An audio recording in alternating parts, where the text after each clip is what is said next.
चलें जी, बिस्मिल्लाहिर्रहमानिर्रहीम। So students, मेरी आपसे बात चल रही है बेटा एक्सरसाइज 2.2 पे। और स्टूडेंट्स, एक्सरसाइज 2.2 में आज हमें करना है बच्चों question number 6। Question number 6 students बहुत ही इंपॉर्टेंट, और जिस तरह बेटा क्वेश्चन नंबर 6 है उसी तरह क्वेश्चन नंबर 7 है। तो काइंडली जो है क्वेश्चन नंबर 6 को बहुत फोकस करके समझिएगा। तो क्वेश्चन नंबर 6 में स्टूडेंट आपके पास लिखा हुआ है, find the fourth vertex, find the fourth vertex यानी D of the parallelogram, of the parallelogram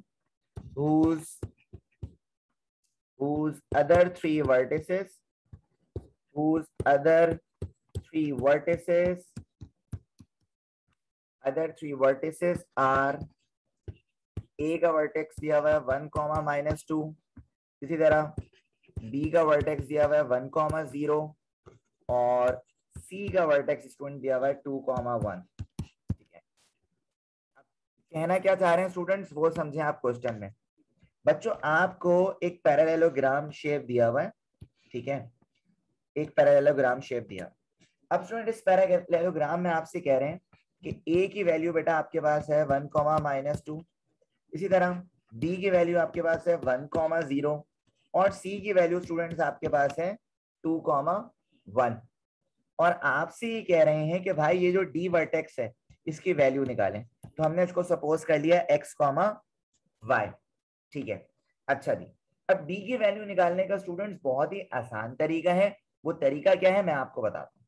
अच्छा, इस मिसाल के तौर पे आपके पास ए से सी तक, एक मिनट को मैं सही कर लेता हूँ स्टूडेंट्स, एक आपके पास बन रहा है डायगोनल ए से सी तक का, और एक डायगोनल बन रहा है आपसे आपके साथ बी से डी तक का।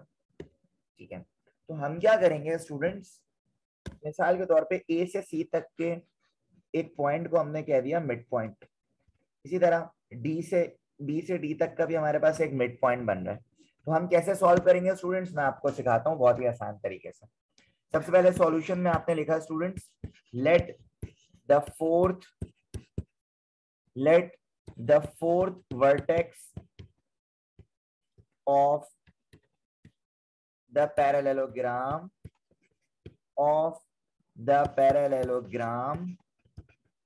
यानी बी x, y, ये मालूम करना है आपको। ठीक है, और आपके पास गिवन क्या है स्टूडेंट्स, आपके पास ए का वर्टेक्स है 1, -2, इसी तरह आपके पास बी का वर्टेक्स है 1, 0 और सी का वर्टेक्स है 2, 1। ठीक है, अब स्टूडेंट मैं आपसे क्या बात कर रहा हूं कि मिसाल के तौर पे ये जो ए से सी तक का मिड पॉइंट है इसको मिसाल के तौर पे आपने कह दिया एम। ठीक है, तो मैं यहाँ पे लिख रहा हूं, let M equal to mid point of A C, mid point of diagonal A C. ठीक है, तो आपने यहाँ पे डायगोनल लिख दिया। अच्छा, मिड पॉइंट का फॉर्मूला लगाया, x1 + x2/2 y1 + y2/2। सही है, तो बेटा वैल्यूज बता देता हूँ। आपके पास ये x1 y1 और ये x2 y2, इसी के अकॉर्डिंग आपने वैल्यूज को यहाँ पे पुट करा। तो ये हो जाएगा स्टूडेंट्स 1 + 2/2 -2 + 1/2। ठीक है, इसी को देखते हुए हमने वैल्यूज को पुट करी। तो बेटा हमारे पास mid point of A C यानी एम आपके पास आ जाएगा 3/2 -1/2। Same as it is students, आप मिड पॉइंट निकालेंगे। अब मिसाल के तौर पे ए से सी तक के मिड पॉइंट को कह दिया था एम, अब बी से डी तक के मिड पॉइंट को कहते हैं एम डैश। ठीक है, तो आपने यहाँ पे लिखा M dash equal to mid point of B D. अच्छा, बी डी में क्या होगा स्टूडेंट्स, ये हो जाएगा x1 y1 और ये हो जाएगा बेटा x2 y2। ठीक है, अब आप यहाँ पे अगेन फॉर्मूला लगाएंगे मिड पॉइंट का, ये हो जाएगा x1 + x2/2 और ये हो जाएगा y1 + y2/2। ठीक है, तो मिड पॉइंट में आप देखें यहाँ पे रखेंगे वैल्यूज और ये हो जाएगा 1 + x/2 comma 0 plus Y upon 2। सही है। तो बेटा आपके पास आ जाएगा 1 प्लस एक्स अपॉन 2 ऐसे का ऐसे ही, और ये आ जाएगा स्टूडेंट्स y अपॉन 2। अब दोनों मिड पॉइंट स्टूडेंट जो आपके पास आए आप उसको इक्वेट कर लें। क्या कर लें? इक्वेट। इक्वेट करेंगे आपके पास x एंड y आ जाएगा, यानी फोर्थ वर्टेक्स आ जाएगा। तो बेटा आपने यहाँ पे लिखा since in parallelogram, since in parallelogram the diagonals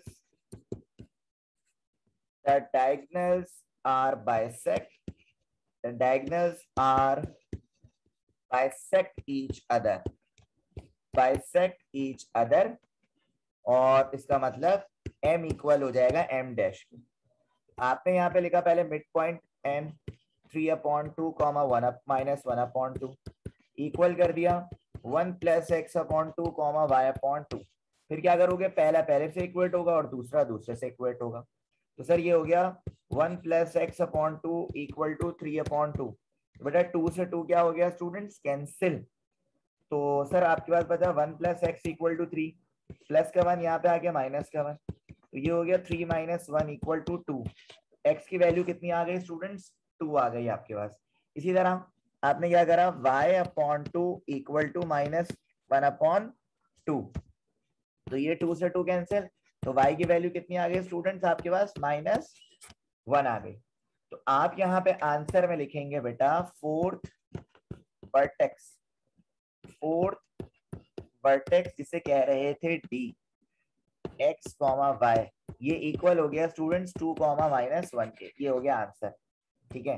तो यहाँ पे ये जो पैरेललोग्राम का फोर्थ वर्टेक्स है स्टूडेंट्स d, इसको आपने बहुत ही आसानी से फाइंड कर लिया। कैसे फाइंड करा?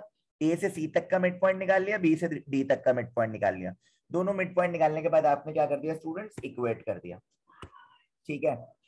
इसी तरह students question number 7, question number 7 देखें है तो आपका होमवर्क, लेकिन मैं आपको समझा देता हूं बिल्कुल क्वेश्चन नंबर 6 जैसे। क्वेश्चन नंबर 7 में स्टूडेंट्स आपके पास लिखा हुआ है 3 consecutive vertices, 3 consecutive vertices of a parallelogram are b comma c 0 comma 0 and a comma 0। ठीक है। और आपको ये कह रहे हैं students where a b c are any 3 real numbers, any 3 real numbers। ठीक है, यानी a comma c not equal to 0। सही है। अच्छा जी, अब सिलसिला ये है, यानी b भी आएगा। ओके। अब आपसे कह रहे हैं determine the coordinates, determine the coordinates of the fourth vertex। ठीक है बेटा। तो वही बात हो रही है स्टूडेंट जो क्वेश्चन नंबर 6 में आपको समझाई कि भाई आपके पास यहाँ पे भी एक पैरेललोग्राम है, इसका डी आपने ये मालूम करना है, ये आपके पास गिवन है, ये आपके पास गिवन है और ये आपके पास गिवन है। तीनों आपके पास वर्टिसेस गिवन है, आपने डी निकालना है। आप ए से सी तक का मिड पॉइंट निकाल लेना, बी से डी तक का मिड पॉइंट निकाल लेना, और इन दोनों मिड पॉइंट को क्या करना है बेटा? इक्वेट करना। तो आपके पास आसानी से क्वेश्चन नंबर 7 परफॉर्म हो जाएगा।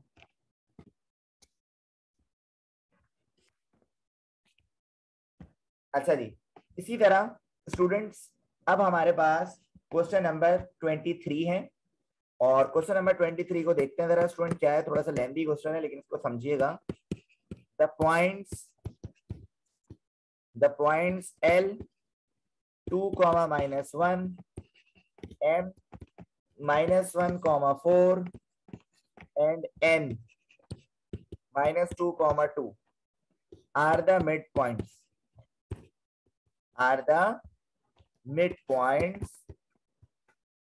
of the sides of a triangle।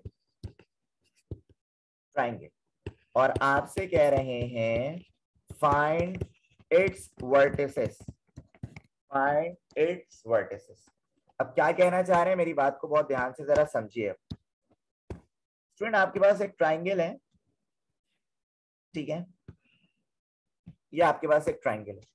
अब इस ट्राइंगल में स्टूडेंट्स आपसे ये कह रहे हैं कि आपको 3 पॉइंट्स दिए हुए, वर्टिसेस नहीं दिए हुए स्टूडेंट्स, आपको पॉइंट्स दिए हुए, याद रखिएगा, क्योंकि वर्टिसेस तो आपको निकालने हैं। वर्टिसेस आपने क्या करने हैं, ये जो वर्टिसेस दिए हुए ये तो आपने निकालने हैं स्टूडेंट्स, ठीक है। तो ए बी सी तो दिया हुआ ही नहीं है, ये ए बी सी नहीं है, तो सर ये क्या है, ये पॉइंट्स दिए हुए आपको। क्या दिए हुए स्टूडेंट्स, पॉइंट्स दिए हुए। पॉइंट्स का मतलब क्या है स्टूडेंट, मिसाल के तौर पे एक पॉइंट यहाँ पे दिया हुआ है एल, एल आपके पास है 2, -1। इसी तरह एक पॉइंट यहाँ पे स्टूडेंट आपके पास है एम, और ये आपके पास है -1, 4। इसी तरह एक पॉइंट आपके पास यहाँ पे एन, ये आपके पास है -2, 2। ठीक है, तो स्टूडेंट ये आपके पास पॉइंट्स जो है वो गिवन है। सर हमें क्या करना है, मैं आपको बता रहा हूँ स्टूडेंट, बेसिकली करना है क्या है। देखें, ये जो आपके पास बच्चों पॉइंट एल दिया हुआ है ना, ये बेसिकली मिड पॉइंट आ रहा है। सर किसका मिड पॉइंट है, mid point of A and mid point of B. समझ रहे हो बात बेटा, समझ रहे हो ना, वेरी गुड। इसी तरह तो बेटा बात तुम्हारे क्लियर हो रही होगी, सर बिल्कुल क्लियर हो रही है। जब तक हमारे पास ए और बी और सी के वर्टिसेस मौजूद नहीं है, तो सर हम मान लेंगे ये हमारे पास x1, y1 है। इसी तरह सर ये हमारे पास x2, y2 है। सर ये हमारे पास x3, y3। ठीक है, अब क्योंकि मैं ये कह रहा हूं ये जो L है ये मिड पॉइंट है, क्या है, मिड पॉइंट है। तो शुरुआत कैसे करोगे, देखो ऐसे करोगे जैसे मैं कर रहा हूं। मैंने यहाँ पे लिखा स्टूडेंट्स लेट ए x1, y1, इसी तरह vertices b x2, y2 and c x3, y3 be the required vertices, be the required vertices of triangle ABC। और आपसे कह रहे हैं given midpoints, given midpoints of sides triangle ABC are, L आपके पास दिया हुआ है 2, -1, M आपके पास दिया हुआ है -4 और N आपके पास दिया हुआ है -2, 2। सही है। अब कहानी ये क्या है, कहानी ये है सर जो मैं आपको बता रहा हूं। आपने यहाँ पे लिखा since L 2, -1 is the midpoint of AB। अच्छा जी, तो मिड पॉइंट का फॉर्मूला तो आप जानते ही हैं, x = x1 + x2/2। इसी तरह y = y1 + y2/2। अब सर अगर मैं आपसे डायग्राम की बात करूं तो सर ये x1 y1 को फिलहाल आप लोगे x1 y1 और ये हो गया x2 y2 और ये हो गया xy। ठीक है, क्योंकि मिड पॉइंट का फॉर्मूला है स्टूडेंट्स। तो आपने यहाँ पे वैल्यूज रखी, x की जगह रखा 2। अच्छा, इसकी जगह इत्तेफाक से वही सेम वैल्यू आ रही थी, x1 + x2/2। 2 डिवाइड हो रहे हैं यहाँ जाके मल्टीप्लाई, तो बेटा जी 4 = x1 + x2, तो x1 + x2 = 4। ये आपका हो गया इक्वेशन नंबर 1। ठीक है, इसी तरह y की वैल्यू स्टूडेंट आपके पास है -1, तो -1 = अच्छा जी y1 + y2। आपने यहाँ वैल्यू रखी y1 + y2/2। 2 डिवाइड हो रहे हैं यहाँ जाके मल्टीप्लाई, तो 2 को -1 से मल्टीप्लाई कराओगे बेटा आएगा -2 = y1 + y2, y1 + y2 = -2। तो ये हो गया स्टूडेंट्स आपके पास इक्वेशन 2। ठीक है, सेम एज इट इज बच्चों, सेम एज इट इज जो मैंने अभी आपको बात बताई है। ये जो m है अब मिड पॉइंट हो जाएगा किसका, BC का। BC का क्या हो जाएगा, मिड पॉइंट हो जाएगा। तो सर जब BC का मिड पॉइंट आपके पास m है, तो ये x1 और y1, ये x2 और ये y2 होगा, और ये जो m है ये आपके पास क्या हो जाएगा, xy हो जाएगा। ठीक है, इसीलिए स्टूडेंट बिल्कुल सेम वही काम करना है अब आपने। तो आपने यहाँ पे लिखा सिंस, आपने यहाँ पे लिखा since m minus 1 comma 4 is the midpoint of BC। तो बेटा जी ये आपके पास हो गया x equal to x1 plus x2 upon 2, इसी तरह y equal to y1 plus y2 upon 2। तो बेटा x की जगह x की वैल्यू रख दी आपने -1 इक्वल टू, अच्छा देखो x1 की जगह क्या वैल्यू है सर, ये देखें x1 की जगह आपके पास वैल्यू है x2, y1 की जगह वैल्यू है y2, इसी तरह x2 की जगह वैल्यू है x3 और y2 की जगह वैल्यू है y3। सही है, तो आपके पास ये हो गया x2 प्लस x3 अपॉन 2, इसी तरह y की जगह लिखा 4 equal to y2 plus y3 upon 2। तो बेटा जी 2 डिवाइड हो रहा है, यहाँ जाके multiply, -2 equal to x2 plus x3, तो x2 प्लस x3 इक्वल हो गया -2 के। इसी तरह 2 डिवाइड हो रहे हैं, यहाँ जाके मल्टीप्लाई, तो y2 प्लस y3 इक्वल हो गया 2 4 जा 8। अच्छा बेटा इसको इक्वेशन 1, इसको इक्वेशन 2 कहा था, इसको इक्वेशन 3 और इसको इक्वेशन 4 कहोगे, ठीक है, सेम एज इट इज बच्चों। अब ये जो n है ये आपका मिड पॉइंट है, किसका, AC का या CA का, मर्जी है, तो CA का कर लो, ये x1 y1 और ये x2 y2 और ये xy की वैल्यू हो जाएगी, सेम वही काम है, बिल्कुल कोई फर्क नहीं है बेटा, ठीक है। तो यहाँ पे स्टूडेंट्स ये आप लिखेंगे since n -2, 2 is the midpoint of CA। तो बेटा आपने वही मिड पॉइंट फॉर्मूला यूज करा, x equal to x1 plus x2 upon 2, इसी तरह y equal to y1 plus y2 upon 2। तो बेटा x की जगह आपने रख दिया -2 और x1 प्लस x2। तो बेटा x1 प्लस x2 की जगह कौन सी वैल्यू रखोगे, बिल्कुल सही, x3 प्लस x1 अपॉन 2, तो ये हो गया 2 multiply by 2 -4 equal to x3 plus x1, equation number 5। इसी तरह y की जगह रखा 2, तो ये हो गया y3 plus y1 upon 2, 2 divide हो रहा है, यहाँ जाके मल्टीप्लाई, तो y3 plus y1 equal to 4, equation 6। अच्छा अब आपके पास 6 इक्वेशंस बन गई, कितनी, 6 इक्वेशंस। अब आप क्या करेंगे स्टूडेंट्स, ऐड करेंगे, क्या करेंगे, ऐड करेंगे। कैसे ऐड करेंगे देखिए मैं आपको समझाता हूं, adding equation 1, equation 3 and equation 5, इन तीनों इक्वेशंस को ऐड कर रहे हैं, सही है। तो इन जब तीनों इक्वेशंस को ऐड करने से फायदा होगा तभी तो ऐड कर रहे हैं।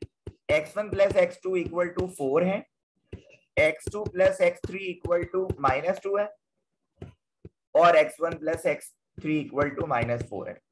तो सर ऐड करने से +4 -4 क्या हो गया, कैंसिल, और x1 प्लस हो गया 2x1, x2 प्लस x2 हो गया 2x2, x3 प्लस x3 हो गया 2x3 इक्वल टू -2।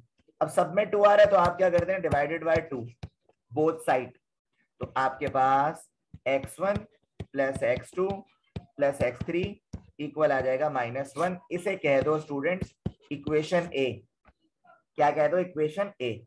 अब स्टूडेंट ये करने से फायदा देखें आप, हमारे पास x2 प्लस x1 की वैल्यू हमारे पास क्वेश्चन ये मौजूद है, देखो x1 प्लस x2 की वैल्यू 4 है जो हमने इक्वेशन 1 बनाई थी, तो बेटा इस वैल्यू की जगह मैं यहाँ पे वैल्यू रख दूंगा, तो मैंने यहाँ पे लिखा put x1 plus x2 equal to 4 in equation A, तो ये हो जाएगा 4 प्लस x3 इक्वल टू -1। अब होगा क्या, प्लस का 4 यहाँ पे जाके माइनस का 4, तो x3 इक्वल टू -1 -4, तो बेटा x3 की वैल्यू आ गई 5। अब एक एक करके ना हम इसी तरह की वैल्यू निकालेंगे बेटा। इसी तरह हमारे पास बेटा देखो x2 प्लस x3 की वैल्यू भी मौजूद है -2, तो हम ये पुट कर देंगे इक्वेशन ए में, तो मैंने यहाँ पे लिखा put x2 plus x3 equal to -2 in equation A, तो देखो ये हो जाएगा x1 minus two equal to -1, -2 इधर जाके +2, x1 इक्वल टू -1 +2। तो स्टूडेंट्स x1 की वैल्यू आ गई 1। ठीक है, इसी तरह बेटा आगे भी हम इसी तरह काम करेंगे। अब हमें x1 आ गया, हमारे पास x3 आ गया। अगर हमें x2 निकालना है तो बेटा x1 और x3 को इक्वेशन ए में पुट कर दो।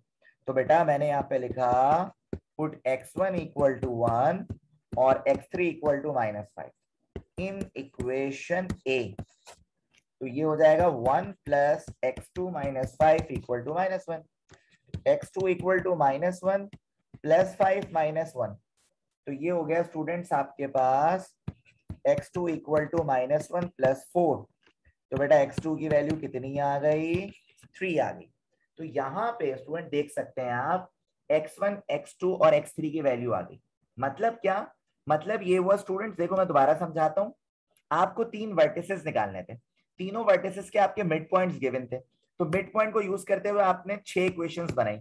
तो 6 इक्वेशंस में हुआ क्या कि पहले x वाले को ऐड करा लिया, जैसे इक्वेशन 1, इक्वेशन 3 और इक्वेशन 5 को ऐड करा लिया। तो कराने के बाद आपके पास जो चीजें बची, आप उसके इक्वेशन ए बनाया और इसमें से आपने वैल्यूज पुट करके x1, x2, x3 निकाल लिया। सेम वही काम करने वाला हूँ स्टूडेंट्स में, थोड़ा लेंथी हो रहा है लेकिन आसान है। सेम वही काम करने वाला हूँ। अब मैं यहाँ पे लिख रहा हूँ एडिंग अब y वाली इक्वेशंस को। तो मैंने यहाँ पे लिखा स्टूडेंट्स एडिंग इक्वेशन 2, 4, 6, जैसे y1 plus y2 equal to -2 और y2 plus y3 equal to 8 और y1 plus y3 equal to 4। ये आपके पास इक्वेशन है। इसमें से कुछ अनफॉर्चुनेटली कुछ कैंसिल नहीं हो रहा, तो आप 2y1 प्लस 2y2 ऐड कर लो, सिंपल 2y3, और इन सबको जब सॉल्व कर लोगे आ जाएगा 10।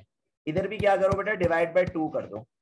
जब डिवाइड बाय 2 करोगे student y1 plus y2 plus y3 equal to 5, ये आ गई आपके पास इक्वेशन बी।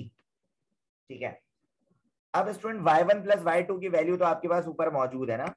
ठीक है, कहाँ मौजूद है सर, अभी बता देते हैं। आपके पास यहाँ पे मौजूद है, और ऊपर आ जाओ भाई थोड़ा सा, यहाँ पे मौजूद है y1 प्लस y2 की -2 वैल्यू है। ठीक है, तो बेटा जी आपने यहाँ पे लिखा पुट